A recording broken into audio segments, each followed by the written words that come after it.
আমাদের পুজো রেডি হচ্ছে, ডালা তৈরি হচ্ছে, দেখো ডালা রেডি করছে, মাকে পুজো দেব। মায়ের একটা শাড়ি নেব, মায়ের মালা নিয়ে নিয়েছি, একটা শাড়ি 3 মালা মায়ের।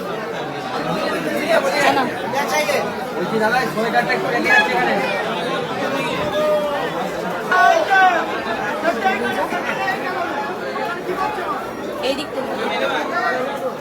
দিক থেকে তুই আমাকে ধরে খেলাচ্ছি।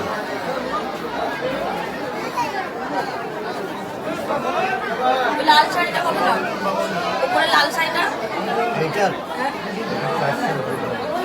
আর কি আছে? এটা কত? এটা দিবি? আমি বাড়াবো।